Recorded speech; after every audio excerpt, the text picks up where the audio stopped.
Now, how to improve your IELTS reading skills?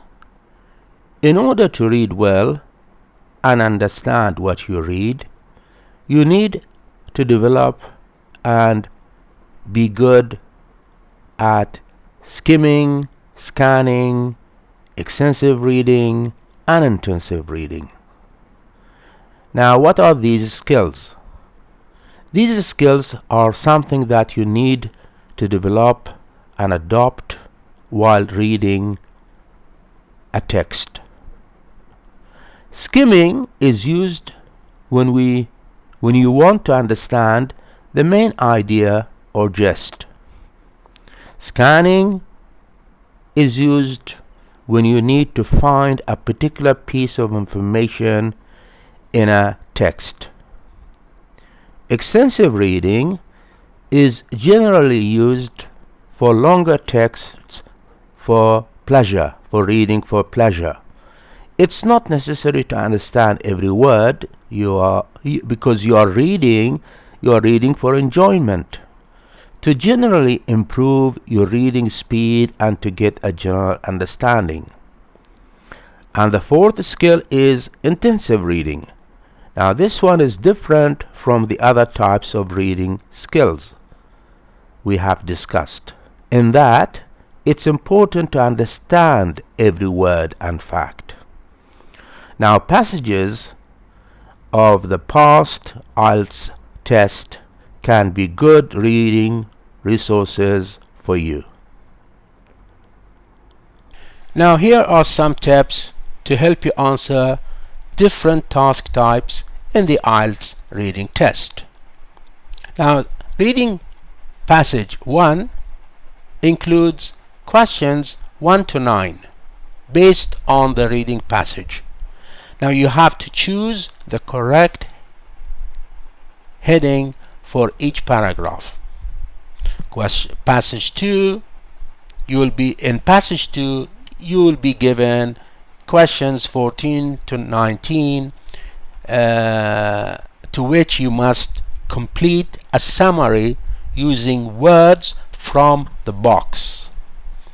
And in passage 3, you'll be given questions 27 to 33 to which you have to match the paragraphs to a question which contains a paraphrase of detailed information within the paragraphs. Now, implementing these strategies will help you answer questions in the IELTS reading test more accurately. Now, in the next 2 slides, I will list you some very useful hints, ideas, and advice that you can follow while taking your IELTS reading test, and by which you can improve your IELTS reading performance. First thing to remember is to leave a question for later if you can't answer. Spending a long time on one answer is not ideal.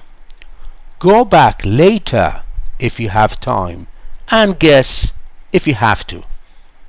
Next, don't panic if you don't know anything about the subject of the passage. All the answers can be found in the passage, and you don't need any specialist knowledge. Remember, unlike the listening section of the IELTS exam, you have no extra time to transfer your answers at the end of the reading section. As a preparation for the exam, read as widely as possible. As I said to you before, for example, newspapers, magazines, or journals. Don't limit yourself to one type of text, and read articles with an academic style if possible. Next, you look at the way paragraphs are organized within the reading passage. Try to predict the content of a paragraph from the opening sentence. give a paragraph you read an imaginary heading. That's the title. Don't concentrate on words you don't know. It only wastes valuable time. Careless mistakes cost points. Copy the answer correctly if it is mentioned in the passage. Next to remember is check your spelling and make sure to put in singular or plural as required. And the last hint for you is that you should only give one answer unless explicitly stated otherwise. Now we come to the fourth skill, which is writing, and what you can do to improve your IELTS writing performance. First of all, what is in the IELTS writing module, and what you should do to get all the help you need for each part of the writing exam. There are two tasks, task 1 and task 2. There is task 1 for academic training, and there is also task 1 for those aiming to take the one for general training. And task 2 is the same for both academic training and general training. Now let's look at the next table, which shows what each task involves. Task 1, in which you will be asked to write around 150 words. If you are taking the academic task, then you will be asked to describe a table, a diagram, a chart, or a process. If you are aiming for a general training task, then you will be asked to write a letter. In task 2, which is the same for both academic and general training, in which you will be asked to write an essay of about 250 words. Now, in the academic task 1, you will need to describe, summarize, or explain a graph, a diagram, a chart, or a process. Now, in the academic task 2 writing exam, you will be asked to write an essay. So it's an essay question, and you will have to write a response to the question, giving reasons and examples to support your answer. The topics are general interest. For example, you may be asked to write about the following topic: the dangers and complexities of the modern world have made the mobile phone an absolute necessity for children. To what extent do you agree or disagree? Now, in task 1 writing exam, which is for general training, you will be asked to write a letter, and you will be presented with a situation, and you will need to write your letter explaining the situation or asking for information. And the letter may be of one of the following 3 styles: either a personal letter, or a semi-formal letter, or a formal letter. And remember that your response will have to reflect the appropriate style. In the general training task 2, which is the same as the writing academic module, in which you will need to write an essay responding to a point of view, argument, or problem. However, the essay may be in slightly maybe in a slightly more personal style than for the academic essay. Now, in the next table, there is a very useful site for you for developing your IELTS writing skill.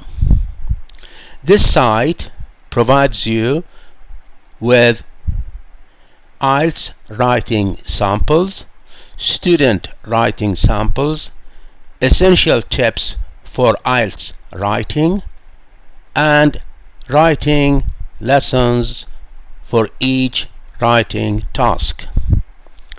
Now, in writing an essay, you need to remember 3 key elements for dividing your essay. These are the introduction. In other words, the first paragraph will have to be an introduction. Then there is a second part, which includes body paragraphs of 2-3 paragraphs, and then there is the third paragraph of your essay, which is the conclusion. Now here are some advice for you by which you can improve your IELTS writing performance. The first thing you need to do is to clearly divide your paragraphs. Don't repeat ideas using different words. Stick to the topic. Be careful with timing. Don't rush task 2. It's longer and carries more weight. Put one idea in each paragraph. Avoid informal language. Other things to remember are, the first thing is, learn to recognize how long 150 to 250 words is in your handwriting. Get used to spending several minutes rereading and correcting your essays. And the last thing to remember is, don't memorize model answers. They won't fit the question, and you will make more careless mistakes. In addition, examiners are trained to recognize them, so your exam will be invalid. Now, in this last slide, I've listed the sites that I have, or the sources that I have used to make this clip. And for more video lessons on English language, visit my site www.recyclingenglish.com.